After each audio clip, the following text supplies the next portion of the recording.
ముందుగా ప్రియమైన విద్యార్థులకు మరియు వారి తల్లిదండ్రులకు నమస్కారం. నా పేరు K Venkanna junior college chairman. నేను ఈ రోజు 10th క్లాస్ విద్యార్థులను దృష్టిలో పెట్టుకొని మాట్లాడడం జరుగుతుంది. అది ఏమిటనగా, మనందరికీ తెలుసు, గత 2 సంవత్సరాలుగా కరోనా కారణంగా విద్యార్థులు ఎటువంటి పరీక్షలు రాయకుండానే పై తరగతులు పంపడం జరుగుతుంది. ఫలితంగా ఐఐటి జేఈ మరియు నీట్ లాంటి జాతీయ స్థాయి పరీక్షలను సాధించడం కష్టతరం అవుతుంది. దీనిని అధిగమించడానికి మరియు 10వ తరగతి పరీక్షలో అత్యధిక మార్కులు సాధించడానికి నేను మీ ముందుకు K Venkanna junior college platform ద్వారా అనుభవజ్ఞులైన అధ్యాపకులచే ఉచిత వీడియో క్లాసులు, హ్యాండ్ రిటన్ నోట్స్ మరియు గత ప్రశ్న పత్రాల సమాధానాల విశ్లేషణ ఇవ్వబడును. కాబట్టి నేను విద్యార్థులకు చెప్పదలుచుకున్నది ఏంటంటే, ఈ ఉచిత వీడియో క్లాసులను మరియు హ్యాండ్ రిటన్ నోట్స్లను క్లాస్ రూమ్ లో కూర్చొని చదువుకున్నంత సీరియస్ చదువుకోవాలను. ఇంకొకటి ఏమిటనగా, ఈ యొక్క క్లాసులు విన్న వెంటనే అర్థం చేసుకొని ప్రాక్టీస్ చేయవలను. ప్రాక్టీస్ చేయడం అంటే కేవలం చదవడం కాదు, పేపర్ మీద రాయవలను. అలాగైతే గుర్తుండిపోతుంది. దీంతో పాటు మీ యొక్క నాలెడ్జ్ ని పరీక్షించుకున్న కొరకు త్వరలో ప్రీ ఫైనల్ పరీక్షలు కూడా నిర్వహించబడు. ఈ యొక్క అవకాశాన్ని సద్వినియోగం చేసుకోవాలని 10th చదివే విద్యార్థులకు విజ్ఞప్తి చేస్తున్నాను.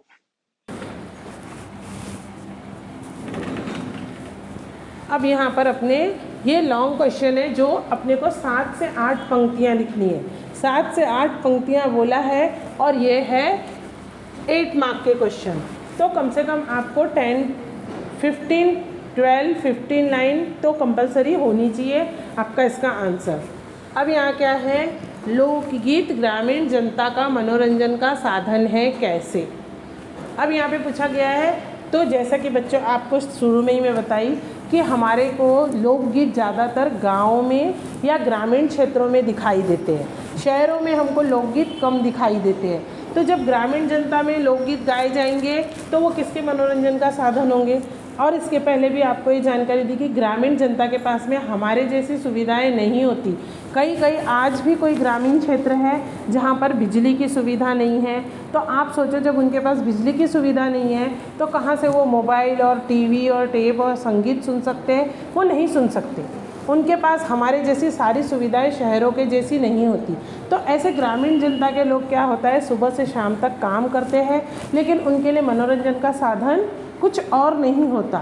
तो मनोरंजन का साधन उनका सिर्फ क्या होता है कि वे सब दिन भर काम करने के बाद जब शाम में एकत्रित होते हैं तो वो किसी मैदान में या किसी एक गांव में कोई क्षेत्र में एकत्रित होके वहाँ पर वो खुद अपने हाथ से जो रचना करते हैं, स्त्री पुरुष जो गीत, वो गीत गाते हैं। और उनके पास कोई साधन भी नहीं होते कि जो म्यूज़िक के कुछ साधन हो, वो अपनी ताली बजाते हैं या ढोल बजाते हैं या मंजीरे बजाते हैं या कुछ जो उनके पास जो भी सुविधा रहे उस हिसाब से बजाते हुए वो अपना मनोरंजन करते हैं, अपना दिल बहलाते हैं और थकान मिटाते हैं।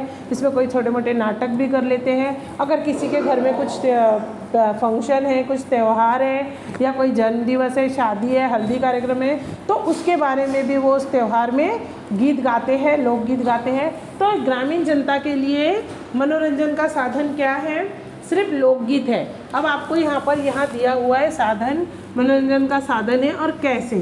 तो कैसे, जैसे कि आप आंसर में लिखेंगे कि उनके लिए शहरों जैसी सुख सुविधाएं नहीं होती, उनके पास हो सके तो बिजली की सुविधा भी कभी कभी नहीं होती है, कई गाँव में या जो भी है म्यूज़िक के साधन नहीं होते, तो वो अपना मनोरंजन इसी तरह से करते हैं। इसीलिए लोकगीत ग्रामीण जनता के मनोरंजन के साधन है।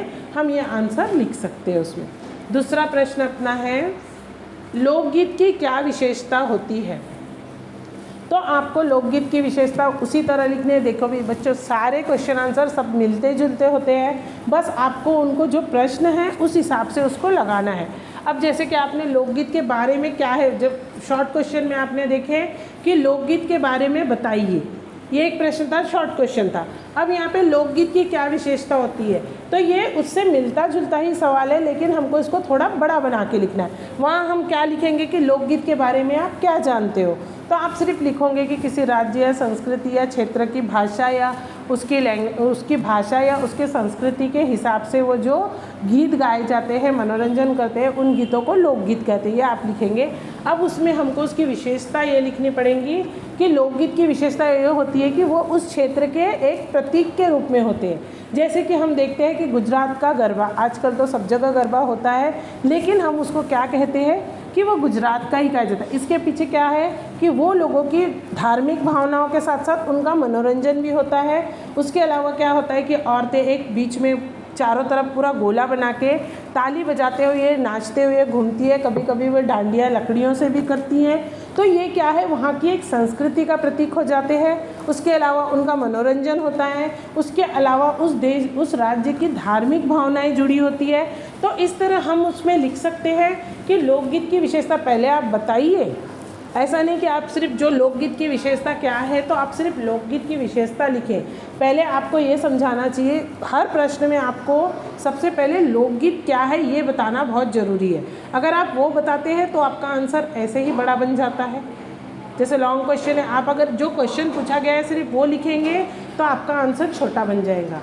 तो कभी भी आपको जैसे पूछा गया है कि लोकगीत की क्या विशेषता है, तो पहले आप थोड़ा सा लोकगीत के बारे में लिख दीजिए कि जैसे किसी राज्य का लोकगीत क्या होता है, लोकगीत क्या किसको कहते हैं। और वो लिखने के बाद आप लिखिए उसकी विशेषता क्या है कि वो उस देश की संस्कृति, उसके पहनावा, उसका रहन सहन, लोगों की भावनाएं आदि को हमको दर्शाती है। तो हम इसको लिख सकते हैं आराम से। आप 10 to 15 लाइन उसको बना सकते हैं और लिख सकते हैं कि लोकगीत की क्या विशेषताएं होती है। इसके बाद हमारा लॉन्ग क्वेश्चन, थर्ड क्वेश्चन क्या है कि लोकगीत पाठ का सारांश अपने शब्दों में लिखिए। अब सारांश में तो आपको जो पूरा पाठ में है वो पूरा का पूरा सारांश आपकी वर्कबुक में भी है, आपके पास जो भी है वो पूरा सारांश आपको लिख देना है कि लोकगीत क्या है, वो किसके प्रतीक है, किस क्षेत्र में बोले जाते हैं और उनसे क्या मनोरंजन होता है, क्या क्या होता है, ये सारा आपको लिखना है। सारांश में आपको 15 to 16 लाइन लिखनी है, वो आपको लिखना है। लोकगीत में मुख्यतः ग्रामीण जनताओं की भावना है, अपने शब्दों में लिखिए। अब ये फोर्थ क्वेश्चन है कि लोकगीत में ग्रामीण जनता की भावनाएं हैं। तो जैसा कि मैं आपको बताई कि लोकगीत ज़्यादातर गाँव में बोले जाते हैं, सब क्वेश्चन आंसर मिले जुले हैं। ये ग्रामीण क्षेत्रों में बोले जाते हैं। आपको मैं ये भी समझाई कि वो लोग अपने दिन भर के काम से थके हुए रहते हैं, उनके लिए मनोरंजन का साधन कुछ भी नहीं होता, सिर्फ लोकगीत होते हैं।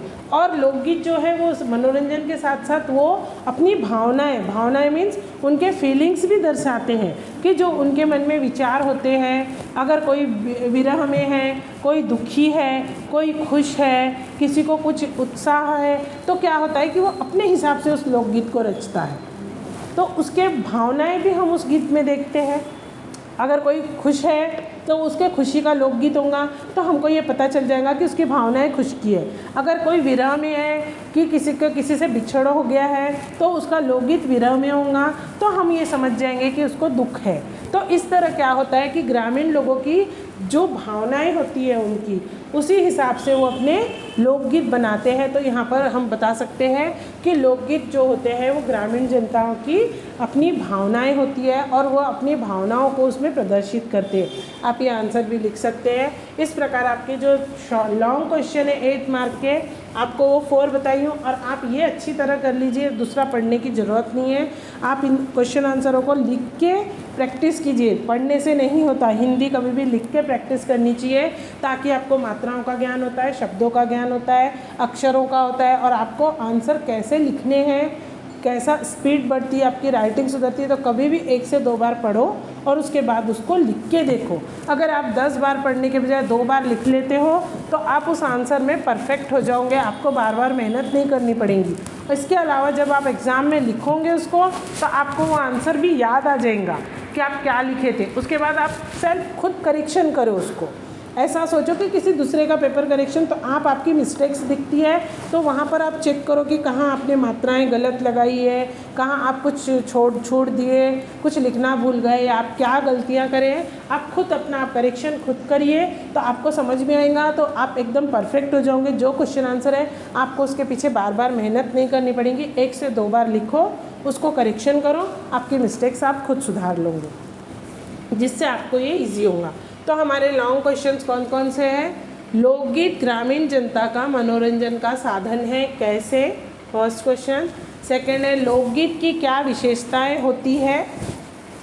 थर्ड है लोकगीत पाठ का सारांश अपने शब्दों में लिखो। फोर्थ है लोकगीतों में मुख्यतः ग्रामीण जनता की भावनाएं होती है, अपने शब्दों में लिखिए।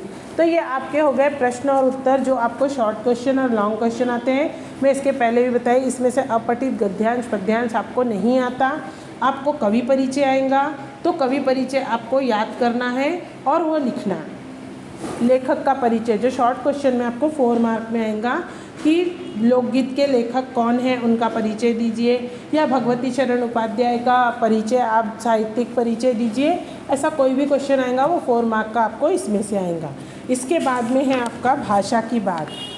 तो बच्चों आपको एक ये है कि जो जितना भी भाषा की बात हर लेसन के पीछे में है, आप पहले तो उसको सॉल्व कर लीजिए।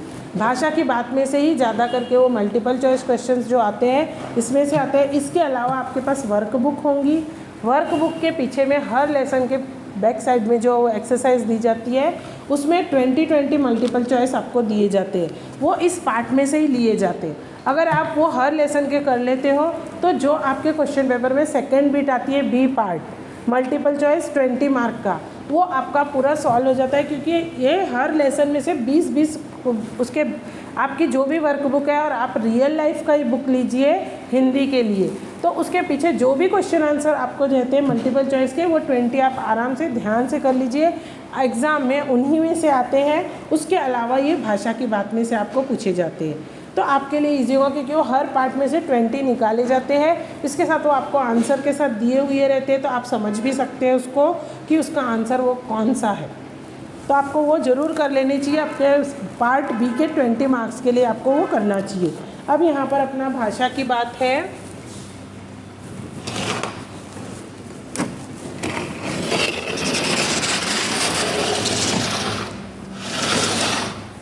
भाषा की बात में सबसे पहला अ में है अपनी बिट है पर्यायवाची शब्द लिखिए। मैंने आपको इसके पहले भी बताई हूँ, कभी भी आप पर्यायवाची शब्द लिखते हैं तो 3 लिखिए, 2 लिखिए, 1 लिखने से वो शब्दार्थ हो जाता है। आपको पर्यायवाची शब्द के मार्क नहीं मिलेंगे अगर आप 1 लिखते हो तो। यहाँ पर अपने पास पर्यायवाची शब्द है, पहला है साधना। साधना का अर्थ है अभ्यास करना, संधान करना या किसी कार्य को सिद्ध करना। जैसे कि होता है ना, किसी तपस्या करते हैं या तपस्या करना, साधना करना, अभ्यास करना या किसी कार्य को सिद्ध करना, ये साधना करते हैं। दूसरा है त्यौहार। तो त्यौहार का यहाँ पे दिया हुआ है पर्व, उत्साह, ईद, या आप कुछ और भी लिख सकते हैं, जैसे कि पर आपको लिखने 3 ही है। थर्ड है देहात। देहात मीन्स गांव, ग्राम या ग्राम्य। आप अपन वहाँ पर देहाती लिख दिए हैं।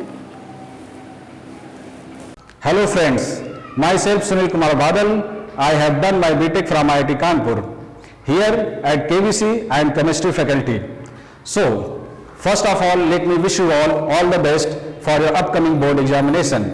Here at KVC, we are the team of IITians and ITians and doctor to help you achieve your dream. So, what are you waiting for? Come and join us and fulfill your dream. देहात, खेड़ा भी लिख सकते हो आप। देहात का गांव, ग्राम और खेड़ा, ये आपके पर्यायवाची शब्द हो गए। फिर है आपकी सेकंड बीट है विलोम शब्द लिखिए। तो विलोम शब्द में क्या है, सजीव। और इसके मैं आपको इसके पहले भी बताई हूँ कि यदि आप विलोम शब्द लिखते हैं तो कभी भी डैश या इक्वल का साइन नहीं करेंगे, हमेशा क्रॉस का चिन्ह करेंगे, तभी वह आपका विलोम शब्द होगा। अगर आप वहाँ डैश या इक्वल लगाएंगे तो वह विलोम शब्द में नहीं गिना जाएगा, आपको मार्क नहीं मिलेंगे। तो यदि आपको विलोम शब्द पूछा जाता है वहाँ किसी का भी, तो आपको उसको क्रॉस का चिन्ह लगा के लिखना है। जैसे कि यहाँ दिया हुआ है सजीव, उसका होगा निर्जीव। सेकेंड वन है परदेसी, उसका होगा देशी। थर्ड है शास्त्रीय, उसका होगा अशास्त्रीय। इस तरह आपके ये पर्यायवाची शब्द और विलोम शब्द है। इसमें पर्यायवाची शब्द आप सुन लीजिए, साधना, साधना का अभ्यास करना, संधान करना या कार्य सिद्ध करना। सेकंड वन है त्यौहार, त्यौहार का है पर्व, उत्साह या ईद। थर्ड वन है पर्यायवाची शब्द देहात, देहात का है गांव, ग्राम या खेड़ा। उसके बाद है आपके विलोम शब्द, तो उसका होगा सजीव का निर्जीव, परदेशी, देसी, शास्त्रीय, अशास्त्रीय। ये हो गए आपके पर्यायवाची विलोम शब्द। इसके बाद है आपको जो सेकंड बीट है आ वाली, उसमें है लिंग बदल कर लिखिए। तो लिंग बदलने में आपको दिया हुआ है गायक, गायिका, दूसरा है कवि, कवित्री, थर्ड वन है लेखक, लेखिका। आपको लिंग बदल के लिखना है उसको। तो फर्स्ट है गायक, गायिका, कवि, कवित्री, लेखक, लेखिका। उसके बाद में जो सेकंड बीट है आ की, वह है हमको इक शब्द जोड़कर प्रत्यय बनाना है। इक शब्द जोड़कर प्रत्यय बनाना है। इसके पहले भी मैं आपको समझाई हूँ कि उपसर्ग जो होता है वो किसी भी शब्द के आगे में कोई अक्षर लगाते हैं जिससे उसकी मीनिंग बदल जाती है। लेकिन जब अगर हम जो उपसर्ग हटाएंगे तो हमको एक शब्द मिलना चाहिए। ऐसा नहीं कि जब हम उसको हटाएं तो कुछ भी मीनिंगलेस थिंग शब्द मिले। जो भी शब्द हम हटाएं तो हमको एक अर्थपूर्ण शब्द मिलना चाहिए। उसी तरह प्रत्यय होता है, वो हम शब्द के लास्ट में जोड़ते हैं, और जब हम वो अपना प्रत्यय हटाएं तो हमको एक मीनिंगफुल मीन्स कुछ अर्थ वाला शब्द मिलना चाहिए।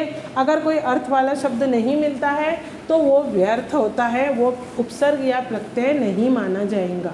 जैसे कि यहाँ पे हमको दिया हुआ है धर्म, हमको इसमें इक शब्द जोड़ना है, और यहाँ पर हमको क्या दिया हुआ है, छोटी ई दिया हुआ है। आपको ये भी ध्यान रखना चाहिए कि अगर परीक्षा में इक शब्द जोड़ो बोले और छोटी ई है तो आप छोटी ई की मात्रा जोड़ेंगी, और अगर ये बड़ी ई की मात्रा होती तो हम यहाँ पर बड़ी ई की मात्रा जोड़ते। तो जब यहाँ पर दिया हुआ है धर्म तो वो हो जाएगा धार्मिक। तो हमने यहाँ पर इक शब्द जोड़े हैं, और अगर हम वो हटा देते हैं तो वापस हमारा धर्म आ जाता है। दूसरा है मास, उसका आएगा मासिक। जब हम फिर इसमें से इक शब्द हटाएंगे तो फिर हमारे पास क्या बचेगा, मास। थर्ड है दैनिक, फिर उसमें से हम थर्ड है दिन, तो उसको हमको करना है दैनिक, फिर हम यहाँ इक हटाएंगे तो दिन मिलेगा।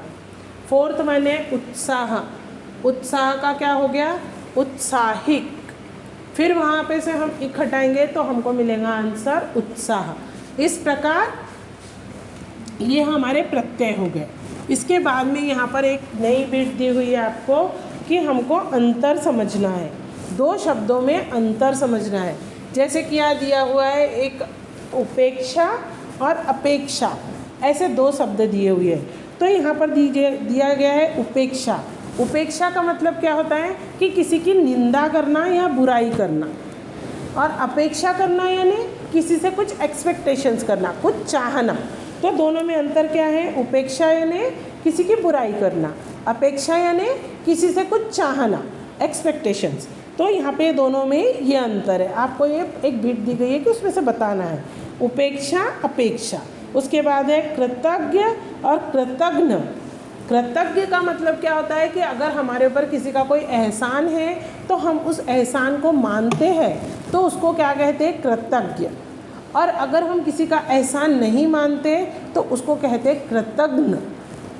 ये फ़र्क है दोनों में, कृतज्ञ और कृतघ्न में ये फ़र्क है। तो कृतज्ञ यानी किसी का एहसान मानना, और कृतघ्न मीन्स एहसान भूल जाना। थर्ड वन है बहार और बाहर।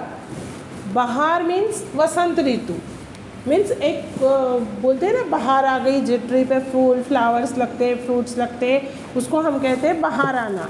तो हो गया वो वसंत ऋतु। और दूसरा है बाहर। बाहर मीन्स सीमा के परे चले जाना, मीन्स एरिया के अलग चले जाना, मीन्स बाहर हो जाना, आउट। तो पहला है बाहर, दूसरा है बाहर। तो तो बाहर मीन्स वसंत ऋतु, बाहर मीन्स सीमा के पार चले जाना। तो बच्चों ये आपको फ़र्क समझ में आया। उपेक्षा निंदा करना, अपेक्षा मीन्स एक्सपेक्टेशन, कुछ चाहत। दूसरा है कृतज्ञ, कृतज्ञ मीन्स एहसान मानना, कृतज्ञ मीन्स किसी का एहसान नहीं मानना। थर्ड है बाहर और बाहर, बाहर मीन्स वसंत ऋतु यानी कि एक नई शुरुआत, और बाहर मीन्स सीमा के पार चले जाना मीन्स उस एरिया से दूर चले जाना। तो बच्चों यहाँ पर अपना क्या था, लिंग बदलिए। लिंग बदल में गायक, गायिका, कवि, कवियत्री, लेखक, लेखिका। उसके बाद था प्रत्यय जोड़ना, इक जो है वो प्रत्यय, तो धर्म का धार्मिक, मास का मासिक, दिन का दैनिक, उत्साह का उत्साहिक। उसके बाद आपको ये अंतर समझिए, मैं आपको बताई, उपेक्षा यानी निंदा करना, अपेक्षा यानी कुछ चाहना, कृतज्ञ यानी एहसान मानना, कृतज्ञ मीन्स एहसान भूल जाना, बाहर मीन्स वसंत ऋतु, बाहर मीन्स सीमा के बाहर जाना। बच्चों इस तरह ये आपका जो लोकगीत पाठ है वो पूरा कंप्लीट होता है। इसमें भाषा की बात भी आपको बता दी, प्रश्नोत्तर भी बताई, और इसके अलावा अपन एक एक पैराग्राफ आसानी से आराम से समझते हुए लिखे हैं। और एक परीक्षा की दृष्टि से ये आपके लिए उपयुक्त है। आपको इसको ध्यान से पढ़ना चाहिए, समझना चाहिए, क्योंकि इस पाठ में से आपको लॉन्ग शॉर्ट क्वेश्चंस ज़रूर आएंगे, क्योंकि यह बहुत इंपॉर्टेंट लेसन है। लोकगीत के बारे में कुछ ना कुछ आपको लॉन्ग या शॉर्ट क्वेश्चन आते हैं, और ये बिल्कुल कठिन नहीं है। आप अगर उसको ध्यान से पढ़ते हैं, क्वेश्चन आंसर एक दो बार लिख के देखते हैं, तो आप आसानी से इसको कर सकते हैं। इसलिए आप इसको ध्यान से पढ़िए, और जो जो प्रश्नोत्तर मैं आपको बताई हूँ उनको ध्यान से देखिए, कीजिए, और उनको लिख के प्रैक्टिस कीजिए। भाषा की बात भी एक बार लिख के देख लीजिए, तो आपकी गलतियाँ कम होंगी। इससे आपको अच्छी तरह से ये अभ्यास हो जाएगा, और जो भी क्वेश्चन आंसर आते हैं, कुछ ग्रामर पार्ट आता है, तो आप उसको अच्छी तरह से कर सकते हैं।